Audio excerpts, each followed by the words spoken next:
answer must be Justice Kagan? Mr. Overing, I guess when I read Hall and Moore, I come away with a couple of things that are relevant here, and then a lot of space for a state court to do what it wishes, including with respect to multiple scores. But here are the two things that I take from Hall and Moore that are relevant here. The first is that in looking at any given score, you have to take into account the standard error of measurement, right? So that a 72 with a standard error of measurement of 5 becomes a 67 to a 77. And that's one thing that they said, right? You can't just treat it as above 70 because you have to recognize that SEM. I don't think you disagree with that. Except for the 5. Correct. Courts have to take into account standard error, but it's not always 5. Of course. I'm just using that as a hypothetical. All right? Yes. The second thing that it seems to me come out of those two cases is when you have a score, and most of these cases you're going to have, almost all of them, you're going to have multiple scores. But when you have one score, because in both of these cases they just treated that low score as dipping below the 70 or a 70 or below, that gives the defendant the opportunity to come forward with adaptive functioning evidence. It's just an opportunity to come forward with that evidence.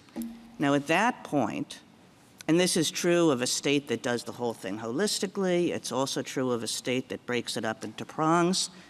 At that point, a court can decide how that evidence compares to all the other evidence in the case. And if it's a multiple score case, where it's only one score that's dipping below 70, of course, the court can say, there are 5 other scores that are above 70, and we think that that's highly probative.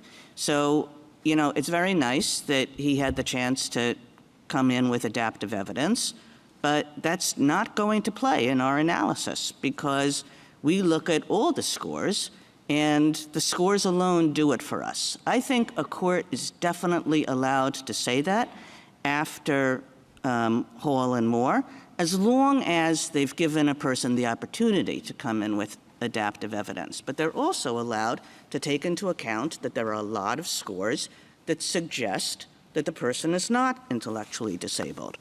So that's what it seems to me the law is coming out of these two cases. Do you agree with that or do you not agree with that? No, I don't agree with that because Hall didn't answer the question of what to do with multiple scores. And so if it's... It didn't. And because it didn't, that's why I say it really does leave a lot of discretion to a state court to decide how it wants to deal with the fact that there are a lot of scores on the plus 70 side and not a lot on the minus 70 side. That's totally within a state court's discretion to say there are a lot of scores here on the plus 70 side. That's dispositive for us.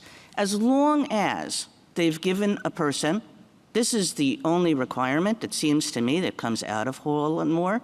They have to give the person with the 70 or minus score the opportunity to come in with adaptive evidence suggesting the opposite. Well, that would be an extension of Hall, and we've said that Hall should not be extended. I would have thought that that's just what it says. If it's reasonable for a court to do that on a set of facts, then it should also be reasonable for a state legislature to say the true IQ line is 70, and that can be dispositive. So if a court could do that with scores of 72, 75, 76, why couldn't a legislature do the same thing and say, no, we don't want to leave that door open because we don't trust trial judges to do this well? Yeah, but I think that is the difference, right? That Hall and Moore did say you have to give the person the opportunity, you have to put it in front of the judge for the judge to say, this is a case where I'm not convinced, there are 5 scores, but they're all hovering around the 70 mark. As compared to a case where there are 5 scores and most of them are nowhere near the 70 mark. So you have to give this person the opportunity, once you have that low score, to say maybe it's that low score that should be, that is more reflective of the person's intellectual function? There's more we can do with IQ, and the experts are coming in and agree with us that there are ways that you can combine the scores. And so the offender's at least got to do that and at least has to show a likelihood below 70. If there's a case where it's truly indeterminate, and that's what Hall seemed to think, that a score of 71 is so uncertain standing alone, if there were a case that's truly indeterminate, then perhaps there could be other evidence of intellectual functioning, not adaptive behavior, certainly. I don't think that they thought it was indeterminate standing alone. I mean, both Hall and Moore are multiple score cases, and both were perfectly aware that they were multiple score cases and talked, as you said, about the difficulties of dealing with multiple scores. So they knew that they were talking about multiple score cases. And the requirement that they set up is still, if you have one score that brings you into the 70 minus range, that's enough so that you have to you have to open the door to a person's evidence. Now, that's not to say you have to accept that evidence for a moment if there are a whole bunch of scores going the opposite way. But we know what happens in these cases is that courts don't weigh the IQ evidence. They don't say, well, the IQ evidence is really strong for the state. Let me weigh that against his inability to buy car insurance or to maintain a bank account or something like that. They simply move on from IQ. And so once you open the door to this kind of balancing test, the second prong is really malleable, really amorphous, and we're picking up disparate facts about someone's life, self-reported or by biased reporters.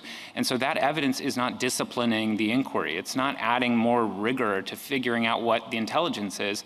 And if it were, then the IQ specialists would simply make a better IQ test that accounts for things like that. Okay, thank you.